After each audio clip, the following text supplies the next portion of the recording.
So good morning, everyone. So here we are. Well, it's just a little over 100 days. So we wanted to make sure there was a lot of questions. How are we doing for the first 3 months? Now at a 100-day mark. It's a pretty important time, especially when you come into an organization for the first time. It's not my first time being the first outsider. Second department that I come in that has had some issues, and I've gone outside to hire a police chief with some of the experiences that I've had in the past. So, we want to make sure that when we come into a department, we evaluate top to bottom. We look at the personnel, we evaluate the personnel, we look at redundancies, and then over these days, you don't make changes for the sake of making changes. You look at all the good things that are happening, you look at some things you want to change. So there's a lot of good things that are happening internally within this police department. What I found out very quickly is that we are very dedicated and professional police officers and leadership. So I always talk about in football platitudes. We got an NFL team with a brand new coach coming in with a little bit of a different playbook. And that playbook is really looking at business management principles applied to police work. That really comes from the CompStat methodology. And my priority is a crime fighting strategy. Engage with communication, community engagement, evidence-based policing strategies, leveraging technology, looking at data, creating a CompStat system that looks at patterns and trends, and then making sure in our crime fighting strategy that there are a small percentage of individuals out there committing most of the crime. And I call them people with the highest propensity for violence. And those people are both offender one day and they can be a victim the next day. So we have to concentrate on them because you don't have to arrest everyone to reduce violence. And then all the other issues that I hear at the community meetings, we got to make sure that I'm listening to the community, being out there, and hearing their concerns. And that can come right down to reckless driving. You can hear that at every community meeting. So that's what I've been seeing going around. But what I want to do is just go through some of the things that I've done in 100 days, working together with the police department, with the administration. And most of all, I want to thank Mayor Tashira Jones for having the faith in me and bringing me in and giving me an opportunity to lead this department, be the first outside police commissioner in the St. Louis Metropolitan Police Department, and having the faith in me to do this job in the community. Because I got to build that trust, and I won't let that trust down with the community or this administration. So my priority is evidence-based policing that's done through a CompStat methodology, which I came up in through New York, had great success there, had success in Chicago, had success in Wilmington, Delaware. We all know the story, leaving after January 6th, starting here January 9th.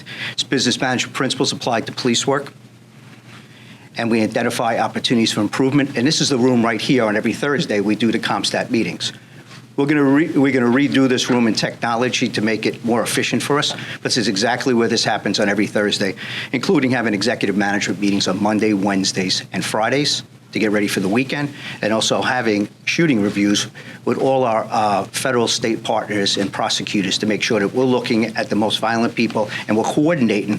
When people think we don't coordinate, I often get that question. We coordinate with all the surrounding jurisdictions, state and local, to make sure that we're on the same page, and that's happening on a daily basis through our real-time crime center. Speaking of real-time crime center, I require now that we have an overnight major or above where we do a duty. It's called a duty watch, and to make sure on my behalf that we have one single voice that's calling me, making sure that everything that's being done out there in any major incident is being coordinated with the Real-Time Crime Center so we can coordinate our resources to any major event that might have, including shootings. I directed my analytics staff to restructure and produce information what follows better with the flow, and we distilled information that I thought was way too much information, which is good to get behind the scenes, but to distill it to make it operational for our officers to carry it out in the street, I had to make sure we communicated it in the right way and what our expectations are and what my expectations are.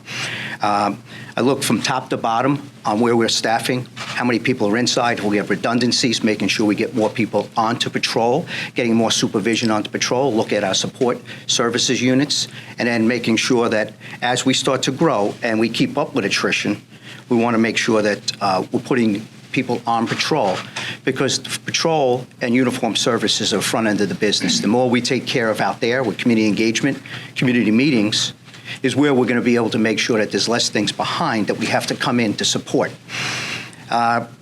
We dedicated substantial time to officer morale and establish pathways for making sure that we're going to have better training, and in even our command staff, I've worked with outside entities to get our leadership into more training opportunities in outside entities to make sure that we can have a better department moving forward, because there's always got to be a succession plan.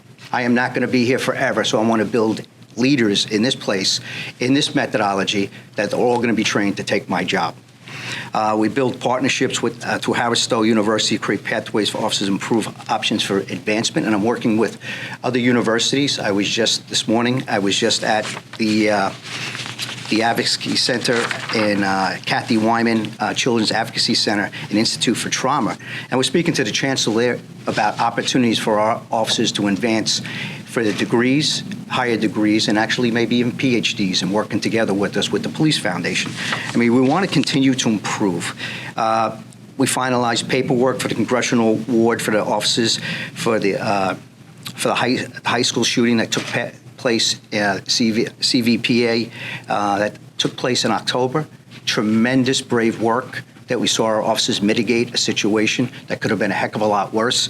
And these officers, I wanted to make sure that it's in. I don't know if we'll win it, but it's certainly deserving for that recognition for what these officers did.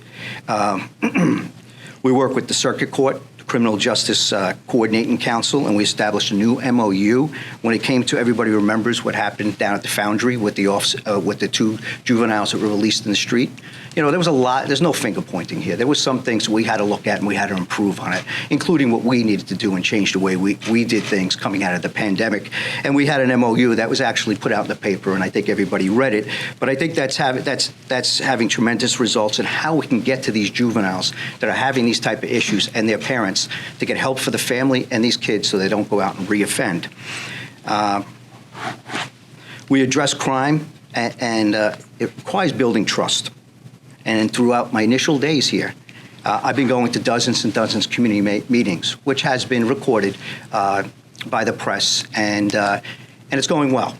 That's how you build community trust. And what I'm trying to do is make sure, and we're going to do, is that my majors, my lieutenant colonels, my captains, my platoon commanders, and my officers that patrol each and every area, that they go into those community meetings. We have to establish that trust coming at unprecedented times. We were very busy. Sometimes we were at opposite ends on the protest lines, and some of it was about us in policing. We're moving out of that. And we got to start establishing those relationships, because there's so many people that support the police and what we do, and we both need each other. We have to start having those conversations. And when I introduce the officers, a lot of them are getting standing ovations at a couple of them, and others are clapping for our officers because they do support us. And our officers need to know that. They have to know that. And the only way they're going to know that is have that conversation, break bread, be at all these community meetings. And that's something I did in the last place. And it goes over really well to make sure that we get to know each other, because that's where the trust begins to build. I initiated and met with faith-based leaders through the Missouri Baptist State Convention and the Pastors Coalition. So you will find me sometimes in church, and I'm actually Catholic, but you'll find me in other denominations, and I'll be in their churches, and I'll be there afterwards, because the faith-based community is so pivotal and integral in making sure that we're working together and making a better community. They got a lot of programs that we have to be part of and have to have a great relationship. I talked about attending community meetings. I don't want to give you a number. It's such a dynamic number, but it's been a lot that I'm going. And it's going to continue. This is not a one and done, 100 days. This is something that I'll continue to do and make sure everybody in our department is doing the same. One thing, when I came in, it was about morale. And coming out, nothing new. In policing across the United States, I come from 3 other police departments. I talk to other chiefs. Morale has been an issue in the United States, and also making sure if we can recruit and retain police officers. One of the things has to do with pay. We were actually being paid a lot less than outside jurisdictions in the surrounding county and other jurisdictions. And Mayor Jones also saw that, and coming in, I was able to sit across the table during the negotiations, and we were able to negotiate a contract with an economic reopener next year. But the officers are now competitive. And I think that needed to be done to validate the work that they've been doing, and they've been without a contract for 3.5 years. I know that. 40 years in policing, when you don't have a contract, that weighs on you. And now that you have that contract. And then we're working on lieutenants. We're very close. We'll be with captains majors and lieutenant colonels. And also, let's not forget how important, when we talk commissioned and non-commissioned, we have a few hundred civilian members of the St. Louis Metropolitan Police Department. How integral they are in public safety and the job that they do. Couldn't be more proud of them, and we're working on a contract. Although it goes into other parts of city government, we're making sure that we're looking at that as well to make sure that they're compensated, make sure that their work's validated. We can bring more in and retain the ones that we have. Developed community partnerships, been out with the Urban League, the NAACP, a lot of different groups, Greater St. Louis. You look at the downtown community groups, business groups. I mean, I have to make sure that I'm present, I'm at these meetings, making these relationships, hearing people's concerns. And it's really a listening tour, but it's a listening tour where I'm putting things into effect. And lastly, it's a short time that I've been here. It's a short time. But when you look at crime statistics and putting some of the things that I've seen immediately, putting in the CompStat methodology that they're really taking to, and I know we had accountability systems here, but not like the ones that I've been bringing in that I've been taught to do when I came up through those things. Right now, it's early, but we're down about 16% in homicides from where we were last year. And we're about 32% where we were 2 years ago. Short time, and we got so much more work to do, but it's good to get out on that point. And we're down in overall crime on the Part 1 crimes, about 9%. The only thing that's really hurting us and the only crime that we're up is auto thefts, and we also know exactly what's going on out with the Kia and the Hyundais and the anti-theft devices that are going on there that have to be fixed. And we're working on, we've seen litigation coming out from some cities to do that. So all in all, we're getting there. This is progress. These are things that you put in for the first 100 days. I've also made acting up promotions. I reorged the police department. I put majors over the patrol areas. So we have South, Central, and North. I thought it was fitting to make sure that you have two captains and then have the support of a major over each one of these areas. And the reason being, if we're going to get back to community policing and then we're going to do these strategies where I give these leadership and making sure that they're engaged in their strategies, I'm going to give them the tools and then hold them accountable, but they has to have that oversight in between having a lieutenant colonel. So we made 2 more lieutenant colonels, one for the operations, and then created a position where I changed the title where it's Chief of Office of Crime Control Strategies. And that's really important to carry out the CompStat methodologies and tracking crime and trends and making sure that we're putting the right analytics and distilling it and getting that information and the communication out to our officers. And I think one of the, community engagement is huge. Without having community engagement and our public knowing what's going on, we can have short-term success, but if you want long-term sustainable success, we have to do it with the community. They have to know what's going on, and that leads to communication. So communication internally, externally, we got to make sure that we're doing here. So with that, I know everybody has a lot of questions on the 100 days for me, so I'm going to wrap that up and open up for questions. So let's start. How does the crisis at the Circuit Attorney's Office impact your department? Well, the circuit attorney, there's a lot of things that are going on. We see all the things that are going on in the press. Some of those things are being addressed through the state legislature, they're being addressed through the Attorney General's office. My job is to make sure that we do everything that we can do right. And if there are issues on the policing side, I got to make sure we identify and bring the best case forward. We're professionals here. We'll make sure that we bring the best case forward. And my job is to make sure that we're working well with all our criminal justice partners. I'm going to continue to do that. Chief, Go ahead. The Circuit Attorney's Office has accused the police department of not turning over evidence in a timely manner. How do you respond to that? Well, when you respond to something like that, what I do know is that I was over in the lab last week, and I visited the lab, and part of the whole thing is NIBIN and ballistics, and then you talk about evidence, DNA. DNA is not easy to turn around. DNA takes a while to turn around. It's one of the few things in forensics. It takes a little more time to make sure you have the accuracy in it. I do know we turn around our information when asked in a timely manner, and then I'm part of the National Crime Gun Intelligence Board, and it's a thing called minimum required operating standards when it comes to labs. We are, when we're requested, we do those turnarounds in a timely manner, and I can tell you when requested for the information, it has been handed over in a timely manner to get a case ready.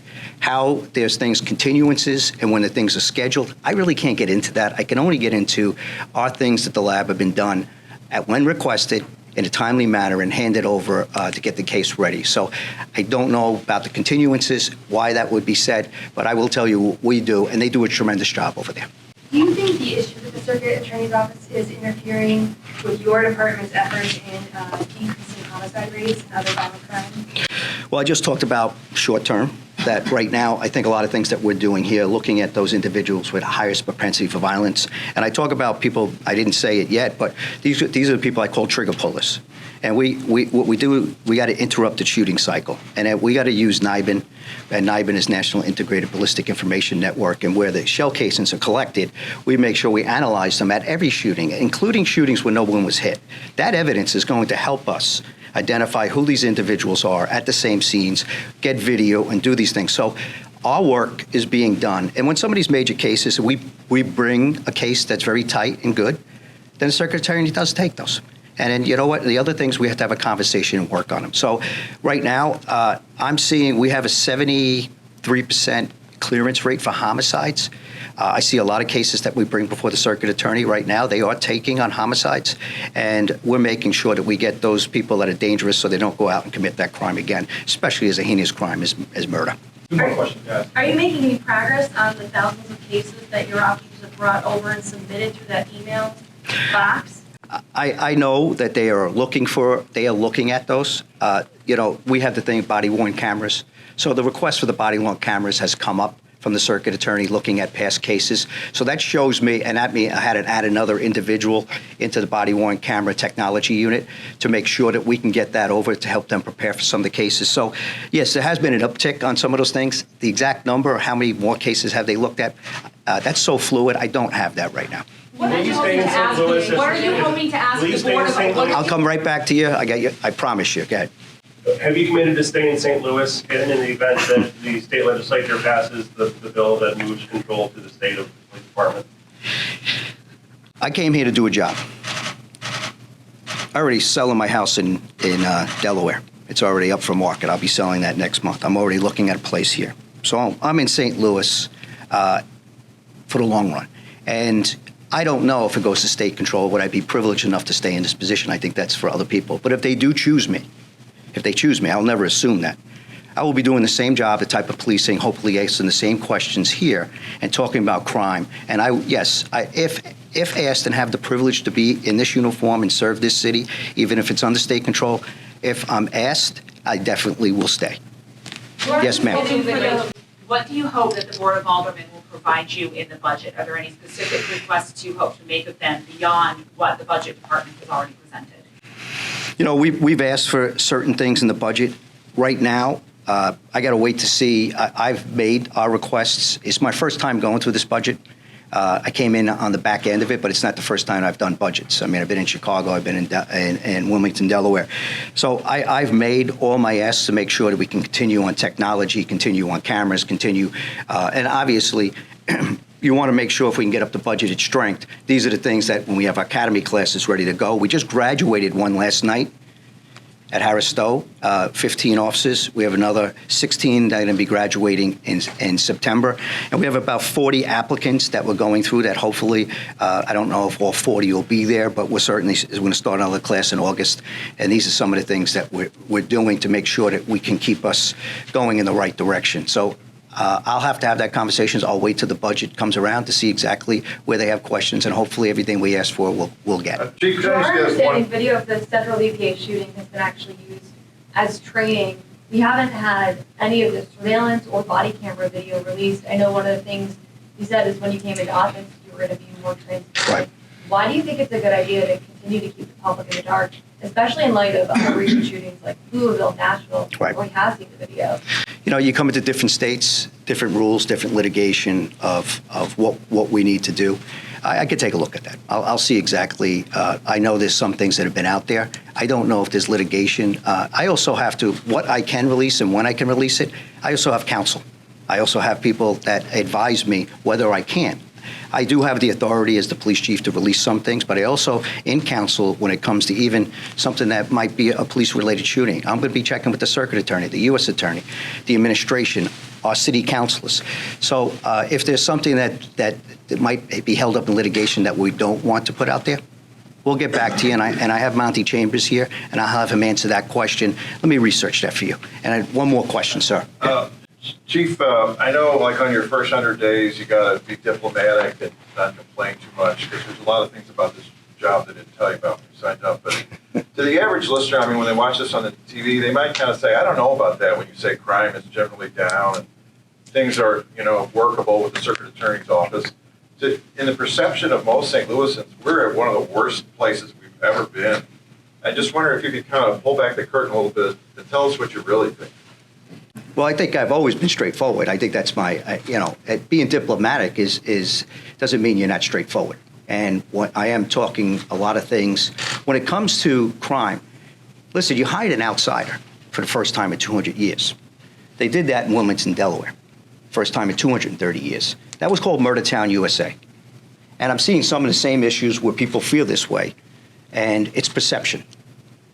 But there is a reality of the crime that's happening. So we have to start reducing the crime, and perception will start to catch up with that. I'll need the help of the media because you help drive perception, right? So I would hope listen, we're going to do a lot of things that create news. There's no doubt about it in the job that we do. But I was hoping that if there are a lot of things that we are doing well and things are getting better, that could be reported as well, because it's good for the city, it's good for the economy, it's good for the community, it's good for the jobs. So if we can make sure, and I'm not saying we're not doing fair reporting here, I'm just saying if we could do reporting that we can balance it, that's not always bad, because we do have our challenges. I'm not here by accident. And so the things, 100 days that I just talked about, is just building off those things. We still got to go execute it. I'm talking about a plan, but I'm talking about a crime-fighting plan that's infused with community engagement, business management principles. It's just starting. Everybody's adjusting to it. So people ask me, what do I need? I say, I need a little bit of patience with a man that has a sense of urgency to try to get this thing done. And it didn't turn over, and I've been asked where the tipping points are. So it took me over a year for things to happen, and please I'm not going to give you a date because you'll come back on that day on me, but it took over a year in Delaware where we started to see things start to change. And then we turned around in Chicago. It took us about 2 years to start to see the lowest murders and shootings in about 50 years. If we do this right, and the criminal justice system, and we're all working together, and we have the officers doing everything, and we're working together in the community, if we execute and make sure we improve on what I walked into, I know we can get this done because I've seen it happen in other places. So that's the reality of what I'm walking into right now. And if I wasn't positive, then you don't want a chief to come in here and say they can't get it done. I could be doing a lot of other things, but I know this place and the people that are in this room, the people outside this room, the community, the business leaders, the health community, the administration, the elected officials, everybody wants to see the city do better. And there's a lot of people rooting for us. We're going to get there. Thank you, everybody. Thank you very much.